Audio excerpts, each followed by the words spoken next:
बिस्मिल्लाहिर्रहमानिर्रहीम। अस्सलाम वालेकुम नाज़रीन, मैं हूँ एडवोकेट शाहज़ेब आज़म और आप देख रहे हैं लीगल व्यू। नाज़रीन, आज के इस व्लॉग में हम एक डिस्कस करेंगे जो हमारे तहरीक इंसाफ के जो चेयरमैन हैं उनकी जमात के ऊपर पाबंदी लगाने की जो दरख्वास्त है वो सुप्रीम कोर्ट ऑफ पाकिस्तान ने उठाकर रद्दी की टोकरी में फेंक दी है। और वैसे भी ये दरख्वास्त एक फजूल किस्म की दरख्वास्त थी। इस दरख्वास्त का कोई सर था ना पैर था, लेकिन ये तो अच्छा हुआ कि सुप्रीम कोर्ट ने इस दरख्वास्त को इनिशियली स्टेज पर ही इसको उठा के फेंक दी है। तो ये हम इस डिस्कस करते हैं। सबसे पहले ये दरख्वास्त थी कि तहरीक इंसाफ के ऊपर पाबंदी लगाई जाए। ये जो मुल्क दुश्मन सरगर्मी है उसमें इन्वॉल्व है, 9 मई के वाक़ियों का हवाला दी गई है। तो सबसे पहले मैं आपको बता देता हूँ कि सियासी जमात जो है उसके ऊपर पाबंदी किस तरह लगाई जाती है।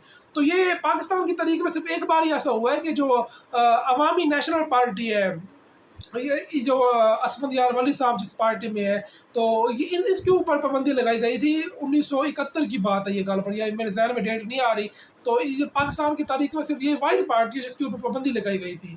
तो ये अब उन्होंने फिर नाम चेंज करके फिर रजिस्टर करा लिया था अपने आप को।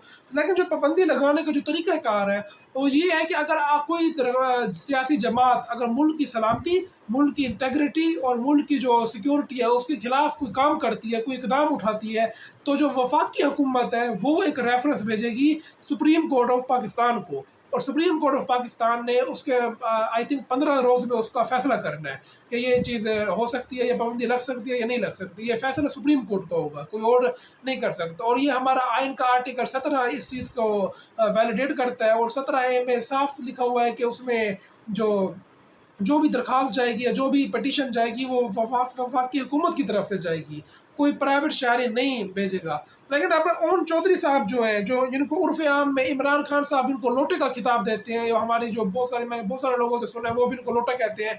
तो अब लोटे की डेफिनेशन हमारी अवाम ही करेगी। लेकिन ये साहब जो है ये एक दरख्वास्त लेकर पहुँच गए हैं कि तहरीक इंसाफ के ऊपर पाबंदी लगाई जाए। तो अब इनकी दरख्वास्त जो है वो सुप्रीम कोर्ट ने इब्तदाई स्टेज पर ही, अभी सबसे पहले दरख्वास्त देने का तरीका ये होता है कि दरख्वास्त को नंबर लगता है, फिर रजिस्ट्रार जो है वो किसी समात के लिए वो उसको मुकर्रर करता है। सबसे पहले कोई ऑब्जेक्शन लगाते हैं तो ऑब्जेक्शन लगा देते हैं। लेकिन यहाँ पर जो रजिस्ट्रार साहब है उन्होंने इस दरख्वास्त को खुद मुस्तरद कर दिया कि ये दरख्वास्त आपकी बनती ही नहीं है।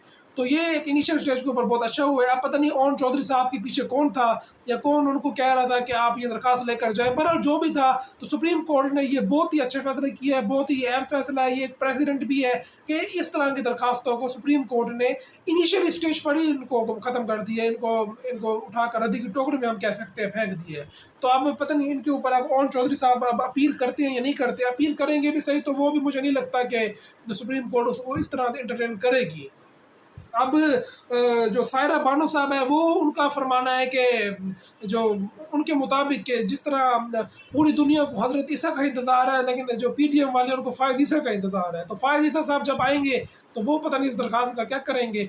तो फिर वो वक्त जो होगा वो वक्त बताएगा हमें। हम देखेंगे कि भाई वो फ़ायज़ ईसा साहब किस तरह के फ़ैसले करते हैं। फ़ायज़ ईसा साहब ये वो साहब हैं जो अभी तक अदालती बेंचेस में नहीं बैठे, हुकूमती ऐवान में चले गए थे, लेकिन ये अभी तक ये कह रहे हैं कि जब तक प्रैक्टिस एंड प्रोसीजर एक्ट का फ़ैसला नहीं होगा मैं किसी मैच में नहीं बैठूंगा। मतलब आप तनख्वाह भी ना लें, आप आवाम के ऊपर बोझ बने हुए हैं, आवाम के पैसों से आपने अयाशियाँ अपनी जारी रखनी है, लेकिन आपने केस की समाअत नहीं करनी। कभी बहाना कर देते हैं कि मैंने 184(3) की समाअत नहीं करनी, कभी कहते हैं जी मैं इस बेंच को नहीं मानता या फलां जज जो है वो जज नहीं है।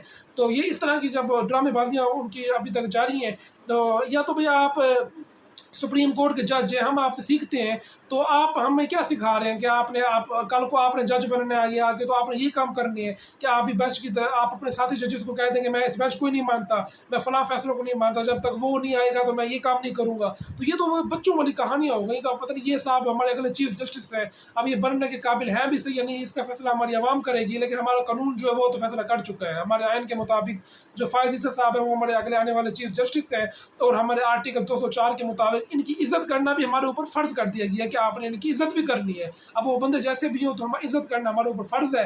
तो हम उम्मीद करते हैं कि अल्लाह ताला ये हमारे मुल्क को हिफ्ज़ व अमान में रखे।